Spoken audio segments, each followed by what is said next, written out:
కారం రంగు రుచితో ఉంటుంది. ఆచి మిరపపొడి అదరగొట్టే కారం రంగు రుచి. ఏమండోయ్ ఇది వినండి. ఢిల్లీలో వ్యాపారం జూలై 1 నుండి బీభత్సంగా సాగే సూచనలు కనిపిస్తున్నాయట. అందుకే ఎక్కడ పడితే అక్కడ దుకాణాలు సిద్ధం చేసుకుంటున్నారట. వన్స్ ఆ వ్యాపారం కానీ స్టార్ట్ చేస్తే కోట్లకు పడగలెత్తే అవకాశాలు 100కు 100% ఉన్నాయట. పైగా పెద్దగా పెట్టుబడి కూడా అవసరం లేదు. ఎందుకు ఏంటా వ్యాపారం? జూలై 1 నుండి ఢిల్లీలో రాబోతున్న రూల్ ఏంటి? ఆ రూల్ ఎవరిపై ఎలాంటి ప్రభావం చూపనుంది? ఢిల్లీలో వాయు కాలుష్యం తీవ్ర సమస్యగా మారింది. పాత వాహనాల నుంచి వెలువడే ఉద్గారాలతో గాలి విషతుల్యంగా మారింది. దీని నుంచి ఢిల్లీ వాసులను రక్షించేందుకు ప్రభుత్వం గత కొన్నేళ్లుగా కసరత్తు చేస్తోంది. సరీబేసి విధానం తీసుకొచ్చినా సరే పరిస్థితుల్లో అయితే మార్పు రాలేదు. ఇక కాలం చెల్లిన వాహనాలను నియంత్రించాలని అనేక చర్యలు తీసుకుంది.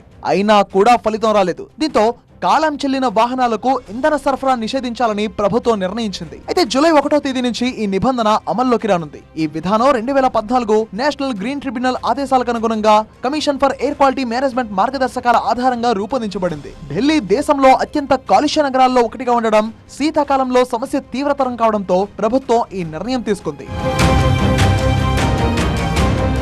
10 ఏళ్లు దాటిన డీజిల్ వాహనాలకు, 15 ఏళ్లు దాటిన పెట్రోల్ వాహనాలకు ఇక నుంచి పెట్రోల్ బంకుల్లో ఆయిల్ పోయకుండా చర్యలు తీసుకుంది ప్రభుత్వం. ఈ నిబంధనలు అమలు చేసేందుకు ఢిల్లీ సర్కార్ సరికొత్త టెక్నాలజీని కూడా అందుబాటులోకి తెస్తోంది. ప్రతి పెట్రోల్ బంక్ దగ్గర అధునాతన కెమెరాలను ఏర్పాటు చేయనుంది. ఇవి ఆటోమేటెడ్ నెంబర్ ప్లేట్ రికగ్నిషన్ కెమెరాలు. పెట్రోల్ బంకుల్లో ఈ కెమెరాలను ఏర్పాటు చేయడం వల్ల నెంబర్ ప్లేట్ల ఆధారంగా వాహన రిజిస్ట్రేషన్ వివరాలను వాహన డేటాబేస్ తో సరిపోల్చి వెహికల్ ఏజెంట్ తో నిర్ధారిస్తాయి. ఢిల్లీలో 500 పెట్రోల్ బంకుల్లో ప్రత్యేక కెమెరాలను ఏర్పాటు చేశారు. ప్రస్తుతం ఢిల్లీలో కాలం చెల్లిన 4 వీలర్ వాహనాలు సుమారు 18 లక్షల వరకు ఉన్నట్టు నివేదికలు చెబుతున్నాయి. అలాగే 44 లక్షలకు పైగా 2 వీలర్ వాహనాలు ఉన్నట్టుగా కూడా అంచనా. నిబంధనల ప్రకారం వాహన యజమానులు మొదటిసారి అఫిడవిట్ సమర్పించిన తర్వాత వారి కార్లను తీసుకువెళ్లడానికి అనుమతించబడరు. కానీ రెండవసారి అలాంటి వాహనాలను వెంటనే జప్తు చేస్తారు. ఢిల్లీ ఎన్సీఆర్ ప్రాంతంలో జీవితకాలం ముగిసిన వాహనాలు పెద్ద సంఖ్యలోనే ఉన్నాయి. ఇక నేషనల్ క్యాపిటల్ రీజియన్ ను పరిగణలోకి తీసుకుంటే హర్యానాలో సుమారు 27.5 లక్షల వాహనాలు, ఉత్తరప్రదేశ్ లో 12.4 లక్షలు, రాజస్థాన్ లో 6.1 లక్ష వాహనాలు జీవితకాలం ముగిసిపోయాయి. 2018లో సుప్రీంకోర్టు ఢిల్లీలో 10 సంవత్సరాల కంటే పాత డీజిల్ వాహనాలను, 15 సంవత్సరాల కంటే పాత పెట్రోల్ వాహనాలను నిషేధించింది. పాత 4 వీలర్ వాహనాల విలువ సగటున 15 లక్షల రూపాయలు. వీటన్నిటి స్థానంలో కొత్త కార్లు కొంటే ఆటోమొబైల్ ఇండస్ట్రీకి 2.7 లక్షల టర్నోవర్ తో బిజినెస్ అయ్యే అవకాశం ఉంది. కేంద్ర ప్రభుత్వానికి జీఎస్టీ రూపంలోనే సుమారు 1,35,000 కోట్ల రూపాయలు, ఢిల్లీ ప్రభుత్వానికి రోడ్ ట్యాక్స్ రూపంలో సుమారు 42,187 కోట్ల రూపాయల ఆదాయం వస్తుందని అధికారులు అంచనా వేస్తున్నారు. అయితే ఈ ఆదాయం కేవలం అందుబాటులో ఉన్న డేటా ప్రకారమే. కానీ వాస్తవంగా దీనికంటే 50% ఆదాయం ఎక్కువగానే ఉంటుందని నిపుణులు అంచనా వేస్తున్నారు.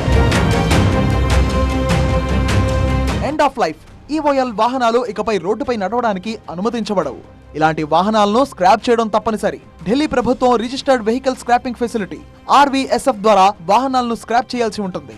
యజమానులు తమ వాహనాలను స్క్రాప్ చేయడం ద్వారా కొంత స్క్రాప్ విలువ ఎంతో పొందవచ్చు. అయితే ఇది వాహనం స్థితి, మోడల్ పై ఆధారపడి ఉంటుంది. ఈ నిబంధన వల్ల ప్రభుత్వం కొత్త వాహనాల రిజిస్ట్రేషన్ ద్వారా ఆదాయం పొందవచ్చు. కానీ పాత వాహనాలపై ఆధారపడే పేద, మధ్యతరగతి యజమానులకు మాత్రం ఆర్థిక నష్టం తప్పదంటున్నారు నిపుణులు.